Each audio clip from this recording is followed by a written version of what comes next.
Morning students, हमने भाई roles law containing volatile solute के लिए पढ़ लिया था। ठीक है, सॉल्यूशन कंटेनिंग वोलाटाइल सॉल्यूट के लिए आज पढ़ेंगे roles law containing non volatile solute. तो भाई नॉन वोलाटाइल सॉल्यूट का मतलब क्या हो गया कि जिसके वेपर्स ना बने। अब की बार आपने सॉल्यूट सॉल्वेंट के अंदर ऐसा डाल दिया कि उसके वेपर्स नहीं बनेंगे। अब उसके वेपर्स नहीं बनेंगे तो क्या उसका पार्शियल वेपर प्रेशर होगा? नहीं होगा, क्योंकि उसके वेपर्स तो बनने ही नहीं है। तो उसके पार्शियल वेपर प्रेशर कितने हो गए सॉल्यूट के? जीरो। सॉल्यूट को किससे दिखाते हैं? बी से दिखाते हैं। सॉल्वेंट को किससे दिखाते हैं? ए से दिखाते हैं। तो आपके जो सॉल्यूट है उसका पार्शियल वेपर प्रेशर तो आपका जीरो हो गया, उसके कोई भी वेपर प्रेशर नहीं होगा उसका। तो उसका पार्शियल वेपर प्रेशर जीरो होने की वजह से जो आपका पी टोटल होगा, जो आपका vapour total partial vapour pressure होगा ना आपका सॉल्यूशन का, वो किसके डायरेक्टली प्रोपोर्शनल होगा? केवल और केवल mole fraction of the solvent के। तो इन्होंने क्या कहा कि in case of the non volatile solute, the vapor pressure of the solution containing non volatile solute is directly proportional to the mole fraction of the solvent। कि आपका जो total pressure होगा ना सॉल्यूशन का, वो किसके डायरेक्टली प्रोपोर्शनल होगा? केवल और केवल मोल फ्रैक्शन ऑफ सॉल्वेंट के, क्योंकि सॉल्यूट का तो क्या है? जीरो। तो हम सॉल्यूट का तो कंसीडर करके चलेंगे नहीं। तो P S directly proportional x से हुआ आपका। तो इस प्रोपोर्शनलिटी के साइन को हटाने के लिए वो पी नोट ए। तो vapour pressure in pure state मतलब जो इसके अंदर कोई भी सॉल्यूट नहीं डाला था, क्योंकि जब आप नॉन वोलेटाइल सॉल्यूट डालोगे तो इसका वेपर प्रेशर क्या हो जाता है? कम हो जाता है। तो ये तो था प्योर स्टेट के अंदर, जब सॉल्वेंट के अंदर कोई भी आपने सॉल्यूट नहीं डाला था। और ये क्या था? जब आपने सॉल्वेंट के अंदर क्या डाल दिया था? सॉल्यूट डाल दिया था। ठीक है, तो वही एक्स ए प्लस एक्स बी बराबर वन होता है हमारा। तो एक्स ए की वैल्यू निकाल ली हमने, वन माइनस एक्स बी, और इस इक्वेशन के अंदर पुट कर दी P not A into one minus X B. तो वो हमारा एक रिलेशन निकल के आ गया। क्या आ गया आपका रिलेशन निकल के? कि पी नोट ए माइनस में P not A x B. तो P not A x B को आप इस साइड ले आए तो पी नोट ए माइनस में पी एस हो गया। तो एक्स बी क्या हो गया आपका? पी नोट ए माइनस में पी एस अपॉन में पी नोट ए। ठीक है, ये क्या आपका मोल फ्रैक्शन ऑफ सॉल्यूट निकल गया। ठीक है, उसके बाद जो पी नोट ए माइनस में पी ऑफ एस आया, इसको क्या बोलते हैं? Lowering in vapour pressure. Lowering in vapour pressure क्यों बोल रहे हैं? क्योंकि भाई प्योर सॉल्वेंट का ज्यादा होगा ना वेपर प्रेशर बजाय सॉल्यूशन के। जैसे कि मान लो आपने पानी के गिलास के अंदर कुछ वो डाल दी, स्टोन के कण डाल दिए, ठीक है, पत्थर डाल दिए थोड़े से। तो एक तो आप वैसे जब बिना पानी को स्टोन डाले आप उसको गर्म करोगे तो उसके वेपर ज्यादा बनेंगे, या उसके अंदर स्टोन डालने के बाद वेपर ज्यादा बनेंगे? तो पानी के अंदर जब स्टोन नहीं था उस टाइम पे वेपर ज्यादा बनेंगे। तो इस वजह से प्योर स्टेट का वेपर प्रेशर ज्यादा होगा बजाय किसके? वेपर प्रेशर ऑफ सॉल्यूशन, जब आपने क्या डाल दिया? स्टोन। तो लोअरिंग इन वेपर प्रेशर मतलब डिफरेंस आएगा, वो ज्यादा में से कम में करेंगे तो ज्यादा किसका है? पी नोट ए का, और कम किसका है? पी एस का। इसलिए इसको क्या बोलते हैं? Lowering in vapour pressure. अगर इसको vapour pressure of pure solvent से डिवाइड कर देते हैं तो इसको क्या बोल देते हैं? Relative lowering in vapour pressure. ठीक है भाई। उसके बाद बात करेंगे हम आइडियल नॉन आइडियल सॉल्यूशंस की। किसकी बात करेंगे भाई? आइडियल और नॉन आइडियल सॉल्यूशंस की। तो आइडियल सॉल्यूशंस आपके वो सॉल्यूशंस होते हैं जो किसको फॉलो करते हैं? आपके रोल्स लॉ को फॉलो करते हैं। मतलब कि इनके अंदर जो आपका वेपर पार्शियल वेपर प्रेशर था ना किसी भी कंपोनेंट का, वो इक्वल हो जाता है किसके?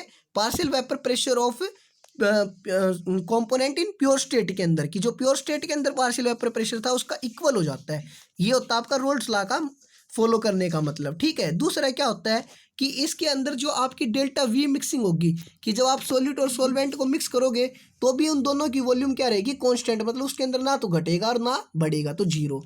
डेल्टा एच मिक्सिंग, ना ही तो जब आप उनको मिक्स करोगे तो कोई एनर्जी रिलीज होगी और ना ही कोई एनर्जी आपको देनी पड़ेगी। तो डेल्टा एच मिक्सिंग भी उसके अंदर क्या होगा? उस कंडीशन के अंदर आपका जीरो होगा। ठीक है, और जो उनके अंदर वेपोराइजेशन की एंथैल्पी होगी ना, डेल्टा वेपोराइजेशन, वो भी क्या होगी? जीरो, आइडियल सॉल्यूशंस के लिए।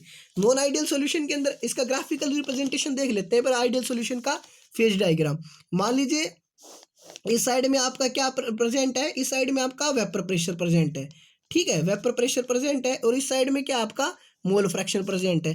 इस पॉइंट पे मान लीजिए कि आपका ए कंपोनेंट प्रेजेंट है, इस पॉइंट पे आपका बी कंपोनेंट प्रेजेंट है। तो यहाँ पे एक्स ए वन होगा तो एक्स बी जीरो होगा, एक्स बी बराबर वन होगा तो एक्स ए बराबर क्या होगा? जीरो होगा।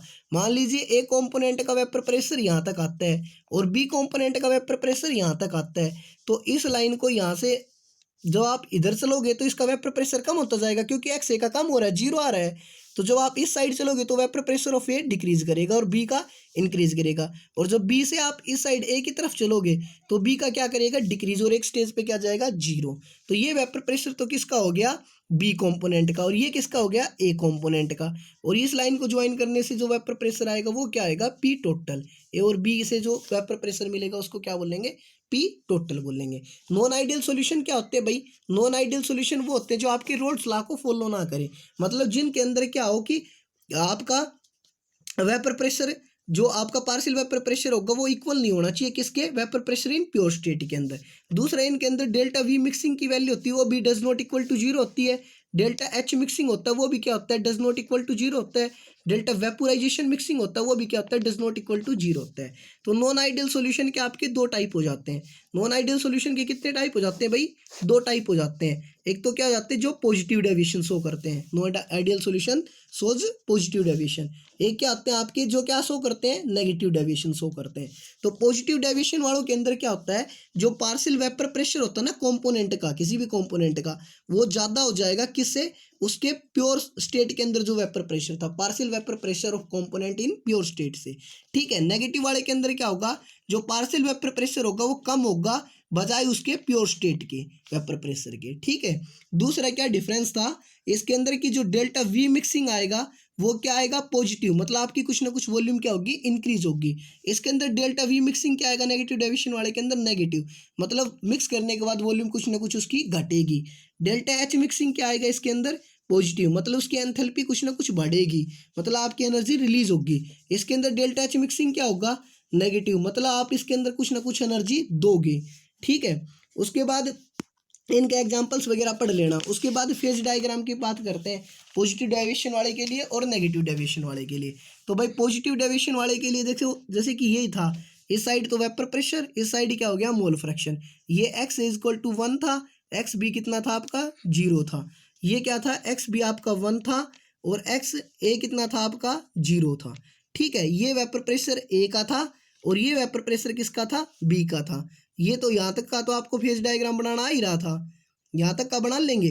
पॉजिटिव डेविएशन वाले के अंदर क्या करेंगे कि ये पॉजिटिव डेविएशन शो करेंगे, मतलब ऊपर की तरफ इनका कर्व बनेगा, जैसे कि इसका ऐसे बनेगा, इसका ऐसे बनेगा। ठीक है।